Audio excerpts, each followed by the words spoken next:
पेश है आज की पूरी खबर एबीपी लाइव। एबीपी लाइव में आपका स्वागत है और आज की पूरी खबर हम आपको देंगे, लेकिन आज की सबसे बड़ी खबर प्रवीण तोगड़िया से जुड़ी हुई। प्रवीण तोगड़िया का एक वीडियो सामने आया है। भावनगर में एक वर्ग विशेष के खिलाफ लोगों को भड़काते हुए वो इस वीडियो में दिखाई दे रहा है। हालांकि प्रवीण तोगड़िया कह रहे हैं कि ये उनके खिलाफ साजिश है, षड्यंत्र है, लेकिन सूत्रों के हवाले से जानकारी ये भी मिल रही है कि चुनाव आयोग ने जो एक्शन टेकन रिपोर्ट मांगी थी भावनगर प्रशासन ने से, उसको लेकर भावनगर प्रशासन कोई कार्रवाई कर सकता है। इस मामले में जांच करने के बाद मामला भी दर्ज हो सकता है प्रवीण तोगड़िया के खिलाफ। ये तस्वीरें गुजरात के भावनगर की हैं, जहां शनिवार की देर रात वीएचपी नेता प्रवीण तोगड़िया एक बैठक में शामिल हुए। आरोप है कि इस बैठक में महिलाओं ने शिकायत की कि उनके मोहल्ले में एक मुस्लिम परिवार रहने आया है, जिससे उन्हें परेशानी हो रही है। इतना सुनते ही तोगड़िया ने सबको उस परिवार को घर से निकालने की तरकीब बतानी शुरू कर दी। एक रस्तो सरकार डिस्टर्बिंग एक्ट लगावे, જે અમદાવાદ એવા બધામાં લગાવડાવ્યો છે, એવો એક્ટ લાગે તો હિન્દુ મેજોરિટી વિસ્તારમાં મુસલમાન મકાન નહીં ખરીદી શકે। એના માટે દબાણ દાબીને સરકાર પાસે કરાવડાવવું પડે। બીજો રસ્તો, કોઈ વકીલ સાથે વાત કરી અને મકાનનો કબજો લઈને બજરંગ દળનું બોર્ડ લગાવી દો, પછી લડી લઈ શકે। કોઈના મકાનમાં ગેરકાયદેસર કબજો કરવા કોઈ ફાંસી થતી નથી। तोगड़िया यही नहीं रुके, कानून और कोर्ट का रास्ता तो बताया ही, बीच सड़क पर उन पर थूकने और टमाटर फेंकने जैसे घटिया आइडिया भी दे डाले। सड़क पर निकले तेन पर थूकवानो कार्यक्रम करावड़ो, ये निकल से ना थूकवा माटे कोई सजा नहीं थती, कोई ऊपर थूको नहीं, कोई ऊपर टमाटा फेंकवानी कोई सजा नहीं थती। वीडियो के सामने आने के बाद तोगड़िया ने अखबार और न्यूज चैनलों को नोटिस भेजा है। रात को 11 बजे मैं सड़क पर कहीं जा रहा हूं, तो मेरी सुरक्षा के कारण मैं किस रूट पर जा रहा हूं, कहां जा रहा हूं, उनकी पूर्व जानकारी किसी को नहीं होती है। उस स्थिति में रोड पर 1000 लोग एकत्रित हो गए और उस समय टाइम्स ऑफ इंडिया का पत्रकार भी था। उसका अर्थ है कि कोई षड्यंत्र प्लान था। भड़काऊ भाषणों का तोगड़िया का लंबा इतिहास रहा है। प्रवीण तोगड़िया का तो इलाज होना चाहिए, उन्हें हॉस्पिटलाइज करना चाहिए, उनके खिलाफ सख्त से सख्त कार्रवाई होनी चाहिए। कोई भी संघ का स्वयंसेवक इस प्रकार का विचार कभी नहीं रखता है। प्रवीण तोगड़िया को फौरन गिरफ्तार करना चाहिए, इलेक्शन कमीशन को एक्शन लेना चाहिए। हालांकि तोगड़िया अब भी ये कह रहे हैं कि मिलने आए लोगों को उन्होंने कानून की मदद लेने को कहा था। कोई मीटिंग नहीं थी, प्रोटेस्ट था। मैं जा रहा था, 1000 लोग खड़े होकर घेर कर आ गए और उन्होंने कहा कि दबाव देकर, धमकियां देकर मुसलमान हमारे घर खाली करवा रहे हैं, आप मदद करो। मैंने कहा कानून का मदद लो।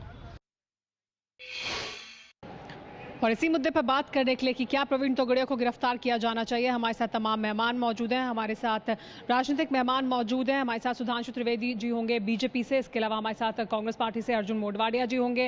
हमारे साथ शिवसेना का पक्ष रखेंगे दोपहर के सामना के संपादक हैं प्रेम शुक्ला जी। इसके अलावा हमारे साथ यहाँ न्यूज रूम में भी तमाम मेहमान मौजूद हैं। हमारे साथ मोहम्मद सैयद अतहर हुसैन देहलवी मौजूद हैं, हमारे साथ शेष नारायण जी मौजूद हैं, हमारे साथ मौजूद हैं अभय कुमार दुबे और बलदेव भाई शर्मा, पूर्व संपादक हैं पंचजन्य के। ये तमाम लोग मौजूद हैं। लेकिन सबसे पहले सुधांशु त्रिवेदी जी, मेरा आपसे सवाल ये कि प्रवीण तोगड़िया ने जो इस तरह का बयान दिया है, क्या उनकी गिरफ्तारी होनी चाहिए?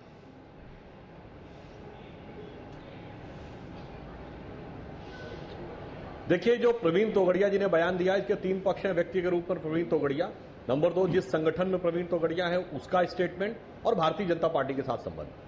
जहां तक प्रवीण तोगड़िया जी का इस बयान का पक्ष है, भारतीय जनता पार्टी कतई इस प्रकार के बयान को अप्रूव नहीं करती, बल्कि इसका हम इस बात को कंडेम करते हैं। राष्ट्रीय स्वयंसेवक संघ की तरफ से भी कहा जा चुका है कि ये इस प्रकार का कोई भी विचार संघ के विचारों के सर्वथा विपरीत है।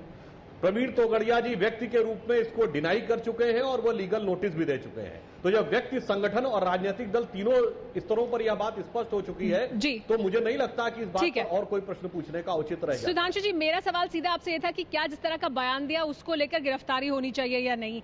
इसको लेकर एक्शन टेकन रिपोर्ट चुनाव आयोग ने मांगी है, लेकिन आरएसएस ने कहा कि इस तरह का विचार नहीं हो सकता। इस बारे में सारे परिप्रेक्ष्य को ध्यान में रखकर, ठीक है, आपने अपनी बात रखी। प्रचारक इस तरह का विचार सामने नहीं रख सकते हैं, लेकिन प्रवीण तोगड़िया तो इस तरह की भाषा बोलते रहे हैं।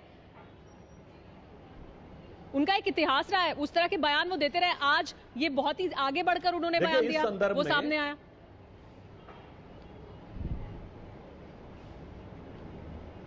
देखिए, इस संदर्भ में दो बातें हैं। एक, यदि इसमें कहीं पर कोई कानून का उल्लंघन हुआ है, यद्यपि श्री प्रवीण तोगड़िया उससे बिल्कुल पूरी तरह डिनाई कर रहे हैं, उसकी जांच की जाए, जो भी उचित हो वो कार्रवाई की जाए, उसको लेकर हमें किसी प्रकार की कोई आपत्ति नहीं है। सुधांशु त्रिवेदी जी, लेकिन जिस तरह की आप बात कर रहे हैं ना सुधांशु जी, जिस तरह की आप बात कर रहे हैं कि विकास और भ्रष्टाचार के मुद्दे पे प्रवीण कांग्रेस तोगड़िया इनकार कर रहे हैं, इमरान मसूद का वीडियो आता है तो आप कहते हैं फौरन कार्रवाई होनी चाहिए, जेल जाने चाहिए। प्रवीण तोगड़िया का वीडियो सामने आता है तो आप क्या बात कर रहे हैं? इमरान मसूद में तो कह रहे हैं कि काट काट के पीस पीस के टुकड़े कर देने चाहिए। और दूसरा विषय, यदि आपने ये उठाया तो मुझे एक बात कहने का मौका दें। और जो प्रवीण तोगड़िया मैं उन राजनीतिक दलों से प्रश्न पूछता हूं, एक मिनट, मुझे अपनी बात कहने का मौका दें जी।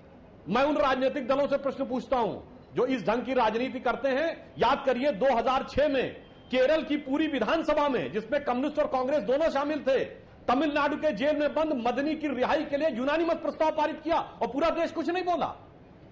अरे वहां तो दलों ने संवैधानिक पद पर बैठकर संवैधानिक व्यवस्था के तहत इतना काम किया, उसके बाद कुछ नहीं बोले। और आज प्रवीण तोगड़िया के उस बयान पर, जिसका भाजपा से कोई प्रत्यक्ष लेना देना नहीं है, आप भारतीय जनता पार्टी को कटघरे में खड़ा लेना देना नहीं है। पृष्ठभूमि तो देखिए क्या है। नहीं, मैं तो आपसे सवाल पूछ रही हूँ, ये तो हमने नहीं कहा ना, मैं तो आपसे सीधा सवाल पूछा। आप तो बीजेपी के सदस्य होने के नाते जवाब दे सकते हैं, ये तो कोई नहीं कह रहा ना। मैंने कब कहा कि बीजेपी इस पे आधिकारिक जवाब दे? आप बताइए, बीजेपी भी तो एक जिम्मेदार पार्टी है, उसे बोलना चाहिए ना इस पर। तो उसी के तहत आपसे सवाल पूछा जा रहा है, लेकिन आप कह रहे हैं कि प्रत्यक्ष कोई आपसे मैं कह तो रहा हूं कि जो उस पर कानून सम्मत कार्रवाई हो, उस पे भाजपा को कोई आपत्ति नहीं है। ठीक है, अर्जुन मोटवाडिया जी हमारे साथ पूछता हूं, जिन्होंने रेजोल्यूशन यूनानिमस पास किया, वो पहले जवाब दें कि उन्होंने संविधान के अनुसार क्या कार्य किया। अर्जुन मोटवाडिया जी हमारे साथ मौजूद है। अर्जुन मोटवाडिया जी, ये कहना सुधांशु त्रिवेदी का कि हमसे कोई सीधा संबंध नहीं है प्रवीण तोगड़िया का, और जो कार्रवाई होनी चाहिए वो कार्रवाई उनके खिलाफ हो, हमसे क्यों जोड़ रहे हैं आप इसको?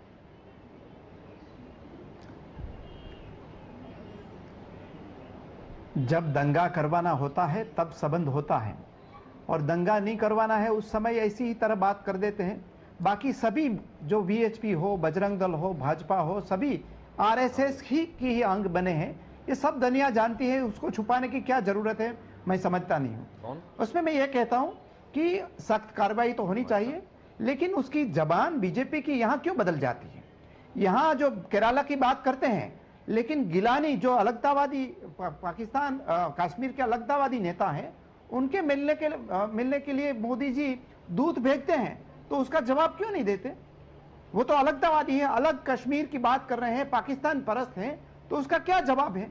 और वो गिलानी ने स्वीकार किया, ऐसा नहीं, जो उसका दूत था उन्होंने भी स्वीकार किया, लेकिन उन्होंने कहा मुझे मोदी जी ने नहीं भेजा था, मैं स्वयंभू गया था। तो क्या बात चल रही है?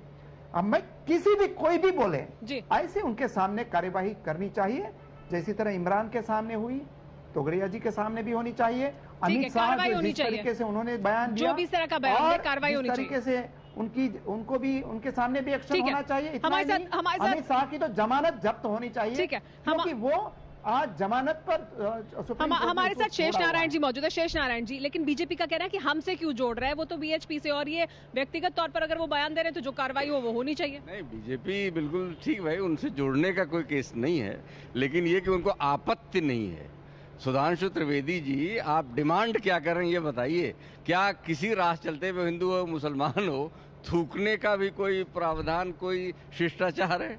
उसके किसी के घर से आप असहमत हैं? नहीं, उस पे, अरे भैया, उस पे आप बजरंग दल का बोर्ड लगाएंगे। ये जो सारे उन्होंने सिद्धांत बताए हैं माननीय प्रवीण जी तोगड़िया जी ने, उस पर क्या टिप्पणी है? ये इस पर जरूरी है कि प्रेम शुक्ला और सुधांशु त्रिवेदी दोनों विद्वान व्यक्ति हैं, दोनों बताएं। ठीक है, सुधांशु जी पहले आप, फिर प्रेम शुक्ला जी। सुधांशु जी, देखिए, शेष नारायण जी ने जो कहा वह बात से मैं सहमत हूं, परंतु यह तथ्य जांच से प्रमाणित हो जाए, उसके बाद जो कार्रवाई हो हमें इस पे कोई आपत्ति नहीं। ठीक है, जब वो जो दिखाया जा रहा पोर्शन, यद्यपि उस पे वह व्यक्ति जो संबंधित व्यक्ति है वह आपत्ति कर रहा है, तो जांच का विषय तो बनता है। अब आइए दूसरी बात पे। अरे इनकी तो बात यह कि इनकी सरकार, गृह मंत्रालय मुजफ्फरनगर के दंगों में मारे गए लोगों की धर्म के आधार पर सूची जारी करता, सरकार में बैठ के आप काम कर रहे हैं, सीधी धार्मिक राजनीति। हाँ। कोई कुछ नहीं बोल रहा। मतलब सुधांशु अरे जी, पहले तो ये जवाब देना। हमारे तो दूर दराज की बात के ऊपर जिसपे हम कह रहे हैं कार्रवाई होना चाहिए, हम खंडन कर रहे हैं, हम डिसोसिएट कर रहे हैं, उसके डिफेंड कर रहे हैं क्या प्रवीण तोगड़िया? यहाँ सरकार बैठ के ये काम कर रही है, गृह मंत्रालय, और उस पर कोई प्रश्न नहीं पूछता। यह तो विडंबना। प्रेम शुक्ला जी से बात करते हैं। प्रेम शुक्ला जी, सुधांशु त्रिवेदी जी जो बात कर रहे हैं, क्या वो डिफेंड कर रहे हैं, क्या वो बचा रहे प्रवीण तोगड़िया को, क्योंकि वो उल्टा हमला कर रहे हैं कि हम तो ये नहीं करते, वो ये करते हैं?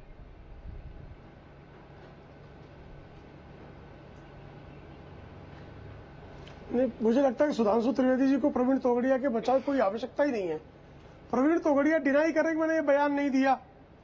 प्रवीण, मैं तो ये कहूंगा, आग्रह करूंगा प्रवीण तोगड़िया, उन्होंने एक केस करनी चाहिए कि उनकी इमेज को खराब करने के लिए और सांप्रदायिक ध्रुवीकरण करने के लिए उनके जो सीडी को है वो किसी ने डॉक्टर किया है, उसकी फोरेंसिक जांच हो जाए, मामला दर्ज हो जाए, तत्काल जांच हो, दोषी हो तो दंड दे दिया जाए। लेकिन आप कर क्या रहे? चुनाव के अन मौके पर भी 24 तारीख को चुनाव है, आप सांप्रदायिक ध्रुवीकरण करा ले रहे। अब वो सीडी कल अगर नकली निकली तो उसके दोषी को भी सार्वजनिक तौर पर दंड दिया जाना चाहिए। आप कह रहे हैं कि सांप्रदायिक ध्रुवीकरण करने की कोशिश हो रही है, दिया जाना चाहिए। और हमारे साथ मौलाना सैयद अतहर हुसैन दहलवी मौजूद हैं। अतहर हुसैन साहब, बीजेपी की तरफ से कहा जा रहा है, सुधांशु त्रिवेदी जी कह रहे हैं कि अभी जांच होनी चाहिए, जांच के बाद कार्रवाई जो हो वो होनी चाहिए। आप इससे सहमत हैं या गिरफ्तारी आपको लगता है होनी चाहिए? नहीं, पहली चीज तो ये है कि प्रवीण तोगड़िया जी का जो ये बयान है और इस तरीके की भाषा, ये 65 साल से हम लोगों को इन चीज़ों की आदत पड़ चुकी है और मुझे नहीं लगता कि उनका ये बयान सारे हिंदुओं की नुमाइंदगी करता है, तो इसलिए कानून को अपने तहत काम करना चाहिए। लेकिन मैं यहाँ एक बात और जोड़ना चाहूँगा, हमको ये बात हमेशा याद रखनी चाहिए कि प्रवीण तोगड़िया का बयान हो या गिरिराज का बयान हो, ये उन लोगों के बयान आ रहे हैं जो 1980 में नरेंद्र मोदी के सीनियर होकर संघ की शाखाओं में जाया करते थे। लेकिन बदकिस्मती है कि वो बेचारे पीछे धकेल दिए गए हैं, तो कहीं ना कहीं ईर्ष्या है, अंतर्भाव है, आपस में झगड़ा है, और वो झगड़ा जो है वो सामने आ रहा है कि तुम कैसे आगे चले गए।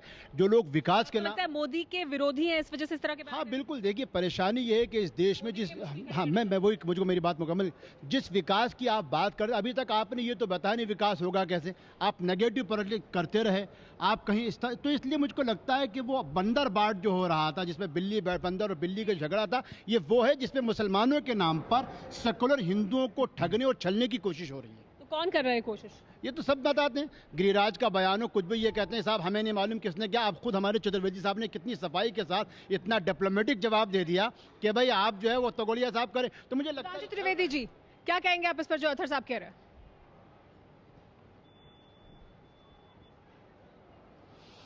देखिए, अतहर साहब ने जो बात कही तो आंशिक रूप से तो जो हम बात कह रहे हैं उससे उन्होंने सहमति व्यक्त की। ये सारी की सारी बातें जो प्रकाश में लाई जा रही हैं उनकी बात से पूर्णतः सहमत नहीं है कि वो तोगड़िया जी जान के कर रहे हैं जो भी। मगर यह तो सत्य सामने आ रहा है कि ये सारी बात किस लिए लाई जा रही सामने? सांप्रदायिक ध्रुवीकरण करने के लिए। क्योंकि बहुत साफ बात है कि हाल में संपन्न विधानसभा चुनावों से लेकर अभी तक महंगाई, भ्रष्टाचार, कुशासन पर लड़ने में कांग्रेस और उसके सहयोगी दल असमर्थ हैं। इसलिए किसी न किसी प्रकार से येन केन प्रकारेण सांप्रदायिकता का मुद्दा लाओ, ध्रुवीकरण कराओ, ताकि कुछ वोट तो हमारे पास आ सके। अब अभय जी आप मानते हैं जो बात कह रहे हैं अतहर साहब, वो कह रहे हैं आधी बात से हम सहमत है कि ये ध्रुवीकरण करने के लिए किया जाता है?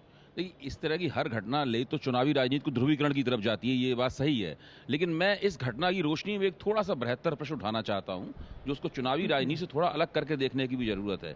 मेरा मानना है कि भारतीय राजनीति, सार्वजनिक जीवन और भारतीय राज्य के पास प्रवीण तोगड़िया जैसे लोगों से निपटने का कोई भी सिक्काबंद तरीका नहीं है। उनके खिलाफ वो सीडी सही साबित हो जाएगी, फिर भी हम उससे नहीं निपट पाएंगे। आप वो सीडी की जांच करा लीजिए, प्रयोगशाला बता देगी कि सीडी सही है। अगर मान लीजिए जिम्मेदार है इसके लिए हाँ, ये कोई आप मैं एक उदाहरण देता हूं। बाल ठाकरे साहब हैं, उनके ऊपर भड़काऊ भाषण देने के आरोप में उनका वोट देने का अधिकार छीन लिया गया था। ये सारे देश में साबित हो चुका है, भड़काऊ भाषण देते थे वो, और उनके अदालत का फैसला उनके खिलाफ है। क्या असर हुआ? कोई असर नहीं हुआ। ऐसा कोई भी तरीका नहीं, इसका केवल एक ही तरीका है, कानून को तो अपना काम करना ही चाहिए, कार्रवाई तो होनी चाहिए। आप बीच में मत बोलिए, आप बीच में मत बोलिए। जब आप बोल रहे थे तो कोई बीच में नहीं बोल रहा था। आप बोल रहे थे, किसी ने आपको आप थोड़ी शिष्टता सीखिए, आप थोड़ी सी शिष्टता सीखिए, थोड़ी सी शर्म कीजिए। जब आप बोल रहे थे तो कोई बीच में नहीं बोल रहा था, आपके किसी ने आपको नहीं टोका था, मैं चुपचाप बैठा हुआ था। अब आप सुन तो लीजिए कम से कम। दुबे जी, आपके पास शिष्टाचार कमाल कर दिया आपने, कमाल कर दिया। आप शिष्ट है नहीं, शिष्टाचार की बात कर रहे हैं। ये बहुत बुरी आदत है। देखिए, ये जो पूरा मसला है, इसका कानून को तो अपना काम करना ही चाहिए। आजम खां हो या कोई भी खां हो या कोई भी पंडित हो, कोई मुसलमान हो, इससे मेरा कोई मतलब नहीं है। मेरा मतलब सीधा सीधा ये है कि जब तक भारतीय सार्वजनिक जीवन इस तरह के लोगों को पूरी तरीके से बहिष्कृत नहीं करेगा और इस तरह लोगों की जो चुनावी कीमत है, वो चुनावी कीमत पूरी तरीके से शून्य नहीं होगी, तब तक सीमा के इधर उधर, चाहे मुसलमान हो, चाहे हिंदू हो, चाहे क्रिश्चियन हो, इस तरह के लोग अपना काम करते ही रहेंगे और राजनीतिक शक्तियां उनका लाभ उठाती रहेंगी। अर्जुन मोढवाडिया जी, आप भी कहाँ अलग है? अगर भड़काऊ बयान दिए जाते तो ऐसा नहीं है कि प्रवीण तोगड़िया ही ने दिया है पहला बयान, उसके अलावा भी तमाम लोग बयान देते रहे हैं, आपकी भी सरकारें हैं, वहां पर भी बयान दिए जाते, तो वहां पर भी तो कार्रवाई नहीं होती ना। तो सभी राजनीतिक इच्छा शक्ति की कमी हर तरफ है।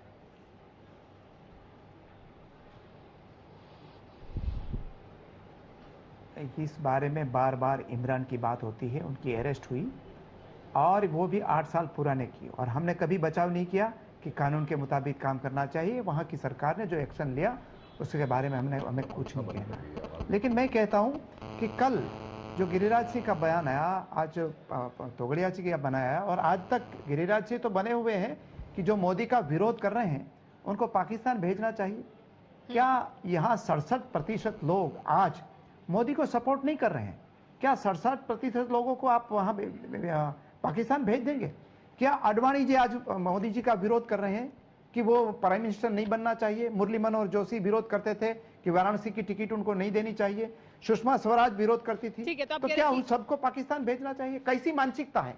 और आज भी वो अपने जो निवेदन है उनमें से बैकट्रैक नहीं हो रहे हैं कि ना ये गलत है, मगर उसके लिए मैं दिलगिरी व्यक्त करता हूँ, ऐसा भी नहीं है। बलदेव भाई जी भी हमारे साथ, आप कह रहे हैं कि हाँ, ऐसे लोगों को भेज देना चाहिए। गिरिराज के खिलाफ भी कोई कार्रवाई नहीं हुई और प्रवीण तोगड़िया की भी बचाव की कोशिश हो रही है। बलदेव भाई हमारे साथ मौजूद है, क्या बचाव की कोशिश हो रही है? गिरिराज के खिलाफ भी कोई सख्त कार्रवाई नहीं की गई है पार्टी की तरफ से, या अब प्रवीण तोगड़िया के भी बयान की कहीं ना कहीं बचाव की कोशिश हो रही है? देखिए, जहाँ तक मेरी जानकारी है तो भारतीय जनता पार्टी अपने आप को इन बयानों के साथ बिल्कुल नहीं जोड़ रही है, ये सुधांशु जी भी कह रहे हैं। लेकिन मेरा दूसरा मुद्दा है कि इस देश की राजनीति का दुर्भाग्य ये है कि यहाँ देश हित और जनहित के मुद्दों को उठाने और उन पर बात और बहस करने की बजाय चुनाव के दौरान ऐसे मुद्दे उठाए जाते हैं जो उत्तेजना पैदा करें।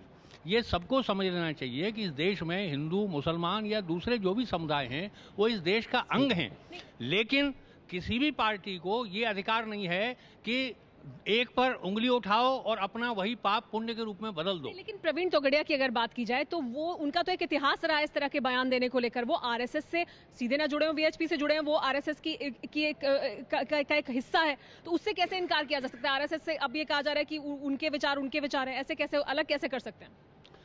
देखिए, जहाँ तक संघ ने, अभी मैं यहाँ देख भी रहा था कि संघ किसी भी स्वयंसेवक को यह अनुमति नहीं देता कि वो देश के सांप्रदायिक सौहार्द को बिगाड़ने वाली कोई बात कहे उत्तेजनात्मक, और इसलिए प्रवीण तोगड़िया ने अगर गलत कहा है तो उनके खिलाफ कार्रवाई होनी चाहिए, और वो खुद कह रहे हैं, उन्होंने मेरे पास ये। तो संघ की तरफ से आज तक क्या कार्रवाई की गई प्रवीण तोगड़िया के खिलाफ? संघ प्रवीण तोगड़िया पर कार्रवाई क्यों करेगा?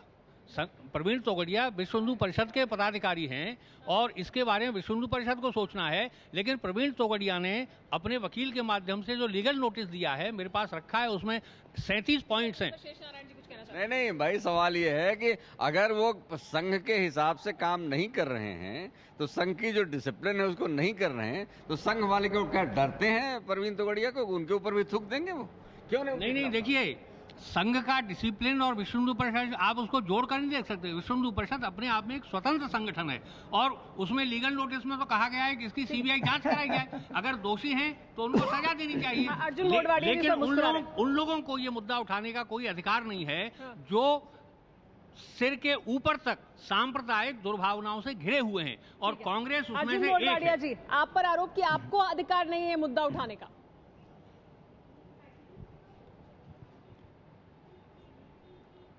देखो, ये विकास की बात करते हैं, लेकिन जब अंत में चुनाव आता है तो ये पोलराइजेशन की राजनीति पे आ जाते हैं। मोदी जी ने आज तक जो कहा उसमें एक भी आप पैराग्राफ ले लीजिए उनका लेक्चर का, विकास की बात को नाम देते हैं, बाकी तो गांधी परिवार पर हमला करो और ये कौमी मुद्दा उठाए। उन्होंने पिंक रिवॉल्यूशन की बात की है, सारे देश में कहते हैं कि उसका एक्सपोर्ट बढ़ गया, आज गुजरात में एक न्यूज़पेपर ने स्टिंग ऑपरेशन किया और इस स्टिंग ऑपरेशन में कहा कि ये पूरा जो गौ हत्या का रैकेट और गौ मांस बेचने का जो कारोबार है, उसमें जो अशोक भट्ट एक दिग्गज नेता थे और उनके बेटे भूषण भट्ट वो धारासभ्य हैं, एमएलए हैं, वो उसका आशीर्वाद से पूरा नेटवर्क चलता है। इतना ही नहीं, चुनाव में के भरत मोदी पोलराइजेशन करने की कोशिश है, हाथ है। आज पूरी स्टोरी यहाँ पड़ी हुई है, लेकिन उनके लिए वो नहीं बोलेंगे। वो तो अपने ही राज्य में चलता है, अपने ही राज्य में चलता है, लेकिन सारे देश में पिंक रिवॉल्यूशन इस तरह के बयान निकलकर सामने आ रहे हैं। इतना बड़ा पिंक चाहे वो गिरिराज जी का बयान हो और अब प्रवीण तोगड़िया का बयान। नहीं, गोमांस पर तो मोटवाडिया जी भी आ गए। तो मैं अर्जुन मोटवाडिया जी के एक बात पे सिर्फ एक टिप्पणी करना चाहूंगा कि देश का एक साधारण सा आदमी भी बता सकता है कि आज सांप्रदायिकता का विषय ना हो, महंगाई, भ्रष्टाचार, कुशासन पर चुनाव हो, तो कहां कांग्रेस खड़ी है, कहां हम खड़े हैं। ये तथ्य सिर्फ इस बात को बताने के लिए पर्याप्त है कि कौन चाहता है। दूसरा, अभी अभय कुमार दुबे जी ने एक बहुत गंभीर बात कही कि इस तरह के बयान देकर भी लोग छूट जाते हैं, कोई कार्रवाई नहीं होती है। मैं उनकी बात में कारण बताना चाहूंगा कि क्यों कार्रवाई नहीं होती है। जिस देश की सरकार में, अरे यहां पर एक घर तोड़ने की बात कही गई जो निंदनीय है, मगर जब संसद, जो इस देश के लोकतंत्र का घर नहीं मंदिर है, उसको तोड़ने की साजिश करने वाले, उस पर अटैक करने वाले को सुप्रीम कोर्ट से सजा याफ्ता होने के बाद कांग्रेस के मुख्यमंत्री गुलाम नबी आजाद जी क्षमा याचना के लिए दिल्ली आते हैं, और जब यहां की सरकार में, उत्तर प्रदेश की सपा की सरकार दंगे में हुसैन इस पर कुछ कहना चाहते हैं। लोगों को मुआवजा भी ये कह के देना चाहती है कि मुस्लिम समुदाय को दिया जाए, तो इन सरकारों के पास वो नैतिक बल रह ही नहीं जाता है कि वो इन चीजों को रोक सके। पूरी व्यवस्था में सभी दलों को एक साथ आकर इस पर विचार करना चाहिए, जिसमें सर्वाधिक आत्मावलोकन करने की आवश्यकता तथा कथित सेकुलर दलों को। सुधांशु जी, वो एक पुराना शेर था कि रफ्ता रफ्ता बेलिबासी अपनी आदत बन गई, अजनबी माहौल में घबराए बहुत। मैं आपसे बड़े आदर के साथ एक बात पूछता हूं। संसद पे हमला हुआ, वो हमला हिंदू और मुसलमानों पर नहीं, हर भारतीय पे था।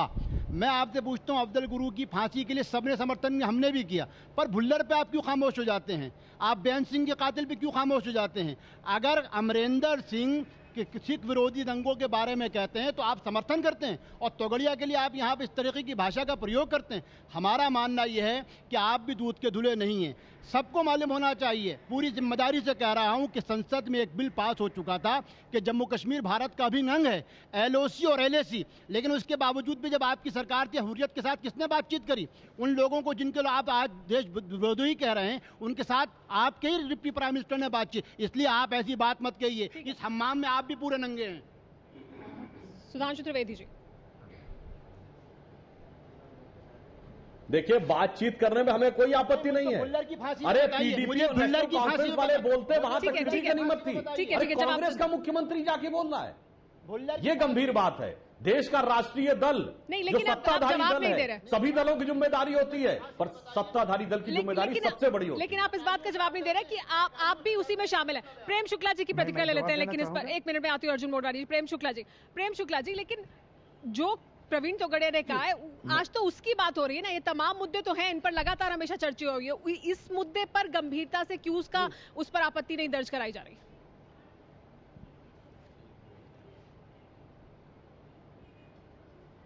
नहीं, प्रवीण तोगड़िया पे अगर कोई कार्रवाई तत्काल की जानी चाहिए, उसमें किसी को संदेह नहीं होना चाहिए। संकट ये है, दर्द ये है हमारा कि दबे दुबके लोगों ने जो है बौद्धिक समाज पर कब्जा करके इस देश में जो है सेकुलरिज्म की परिभाषा को इतना इकहरा बना दिया है, कि प्रवीण तोगड़िया की पर तत्काल कार्रवाई होनी चाहिए। ये तो हमारी भी मांग है। दोषी है तो दंड भी दिया जाना चाहिए, हम कहने को तैयार है। शिवसेना प्रमुख पर उनका अधिकार मतदान का छीन लिया गया, उन्होंने सार्व स्वीकार कर लिया, लेकिन मोहम्मद आजम खान का नहीं छीना जाता। जब सुप्रीम कोर्ट ने एक बार ऑर्डर दे दिया, ये अपराध हो गया कि आप धर्म के नाम पर इस तरह की बातें करेंगे और मजहबी फसादात फैलेंगे, ऐसा होगा तो इनके वोट का अधिकार छीन लो। तो 6 वर्ष के लिए जरा आजम खान के अधिकार को छीनने का, शाही इमाम के अधिकार को छीनने का जरा कार्रवाई करें तो लगा कि बराबरी पर बात हुई। आजम खान ने जो कहा वो गलत है, लेकिन आप प्रवीण तोगड़िया के बयान को भी तो कहिए ना कि धर्मनिरपेक्षता की परिभाषा या सेक्युलरिज्म की परिभाषा में जो दोषी पाए जाते हैं, आप क्यों नहीं दंडात्मक कार्रवाई करते हैं? चलिए ठीक है। भावनगर में जो वीडियो सामने आया, भड़काऊ भाषण देने का, बात करने का, एक महिलाओं को उकसाने का एक वर्ग विशेष के खिलाफ, उसके बाद अब जानकारी ये मिल रही है कि तोगड़िया के खिलाफ भावनगर में केस दर्ज हो गया है। खासतौर पर आपको ये भी बताएं कि चुनाव आयोग की तरफ से ATR मांगी गई थी भावनगर प्रशासन से, जिसके बाद अब ये मामला दर्ज हुआ है। धर्म विशेष के लोगों के खिलाफ बयान देने का आरोप है इस पर। और ज्यादा जानकारी के लिए हमारे साथ ब्रजेश कुमार सिंह जुड़ गए हैं। ब्रजेश, मामला दर्ज हुआ है, गिरफ्तारी भी हो सकती है? जी हाँ, ये संभावना बन सकती है, क्योंकि अभी मेरी बात हुई भावनगर के जो जिला चुनाव अधिकारी हैं, साथ में जो भावनगर के DM है प्रवीण सोलंकी, उनसे उन्होंने मुझे जानकारी दी कि भावनगर शहर के का जो B डिवीजन पुलिस स्टेशन है, वहां पर प्रवीण तोगड़िया के खिलाफ FIR दर्ज हो गई है, जो कि IPC के जो कुछ सेक्शंस हैं उसके अलावा जो आदर्श आचार संहिता जब लागू होती है, जिस तरीके से उसके अंदर प्रोविजन होता है कि किसी किस्म का वैमनस्य बढ़ाया नहीं जाएगा, माहौल खराब नहीं किया जाएगा, तो उन चीजों का भी उसमें समावेश किया गया है। और अब जो है चुनाव आयोग को थोड़ी देर बाद एक्शन टेकन रिपोर्ट जो है भेज दी जाएगी भावनगर जिला प्रशासन और पुलिस द्वारा, जिसके बारे में कि आज दिन में ही चुनाव आयोग ने निर्देश दिया था। ध्यान रहे कि आज दिन में ही चुनाव आयोग की टीम यहाँ गुजरात में थी, अहमदाबाद में सभी प्रमुख अधिकारियों के साथ बैठक हो रही थी। उसी दौरान तोगड़िया के इस बयान की बात सामने आई, जिसमें कि चुनाव आयोग ने निर्देश दिया भावनगर प्रशासन को कि वो इस मामले में जांच करके मांगी गई थी और तोगड़िया के खिलाफ मामला दर्ज हो गया है। अब भावनगर में एक वर्ग विशेष के खिलाफ महिलाओं को भड़काने का मामला था। इस पर बात करने के लिए हमारे साथ तमाम मेहमान मौजूद हैं। अर्जुन मोडवाडिया जी हमारे साथ कांग्रेस पार्टी से मौजूद है। अर्जुन मोडवाडिया जी, मामला दर्ज हो गया है, क्या कहेंगे आप इस पर? अब गुजरात सरकार ने तो कार्रवाई की, प्रशासन ने कार्रवाई की है? नहीं, वो तो गुजरात सरकार ने कार्रवाई नहीं की, ये कार्रवाई की है इलेक्शन कमीशन ऑफ इंडिया ने, और वो उसकी कानून के तहत किया गया और हम ये एक्शन को वेलकम करते हैं। लेकिन सुधांशु जी जो बोल रहे थे वहाँ कश्मीर वाला अफजल गुरु के मामले में, उसको कोई हक नहीं है। देखो, जब यहाँ कंधार में से यह अफजल गुरु के गुरु, ये उनको वहाँ भेजा गया, 3 टेररिस्ट को श्रीनगर की जेल में से, अजहर मसूद और उनके 2 साथी, उनको छोड़ा गया। इतना ही नहीं, उनको 800 करोड़ की बैग लेकर विदेश मंत्री को वहाँ कंधार भेजने के लिए गया। और ये अजहर मसूद का चेला ही अफजल गुरु थे, उन्होंने यहाँ ये हमला करवाया था। तो उस समय उन्होंने क्यों नहीं किया? ये स्ट्रॉन्ग एक्शन की बात करते हैं, स्ट्रॉन्ग एक्शन की क्यों बात उस समय नहीं की? उस समय तो बहाना बताते रहे। कंधार के फैसले में अपोजिशन को कॉन्फिडेंस में लिया गया था। ठीक है, लेकिन अभय दुबे जी, ये मामला बीजेपी कह रही है कांग्रेस पार्टी को गलत बात मत बताओ, किसी को नहीं, इवन मिनिस्ट्री को नहीं किया जा सकता। मैं जानना चाहता हूँ, आप रुपया के मामले में उल्टा आपने विश्वास मंत्री को, और उसके बाद जो है भारत में संसद में या कानून बनाने को तैयार हूँ, कभी समझौता नहीं करेंगे। उस समय पाकिस्तान में, अफगानिस्तान में क्या परिस्थिति थी, एक सेकंड, और अंतर्राष्ट्रीय आतंकवाद की क्या स्थिति, एक दूसरे को लगातार कहना कि इनको अधिकार नहीं, उनको अधिकार नहीं, लेकिन उसके बावजूद इस तरह के बयान सामने आते हैं और ये बयान बार बार आते हैं सामने। देखिए, पूरा चुनाव 2 तरह की सांप्रदायिकताओं की बात नहीं है, सांप्रदायिकताओं की प्रतियोगिता में बदल चुका है। ये बात सही है कि चुनाव का शुरुआती दौर था, उस वक्त विकास और ये सब मुद्दे सामने थे, लेकिन उसके बाद में जैसे ही सोनिया गांधी उनसे मिली, शाही इमाम से मिली, वो एक तरह का ट्रिगर था। मतलब उस ट्रिगर के बाद भारतीय जनता पार्टी को भी लगा कि भाई हमें भी कुछ करना चाहिए। उसके बाद दोनों तरफ से जबरदस्त रूप से सांप्रदायिकताओं की होड़ होने लगी। मैं केवल यहाँ एक बात पर जोर डालना चाहता हूं कि जब भी सांप्रदायिक अतिवाद की राजनीति होती है, चाहे वो खून खराबे में हो, चाहे वो बयानों के जरिए हो, उससे कुल मिलाकर राजनीतिक नुकसान होता है, राजनीतिक लाभ उससे किसी को नहीं होता। और ये बात तथ्यों से साबित किया कि राजनीतिक नुकसान ही, उससे राजनीतिक फायदा ना हो, ताकि राजनीतिक पार्टियां इस तरह के बयानों से खुद किनारा भी करें, उसकी निंदा भी करें खुलकर, ताकि इस तरह के बयान बार बार सामने ना आए। आप सभी मेहमानों का बहुत बहुत शुक्रिया हमारे साथ जुड़ने के लिए।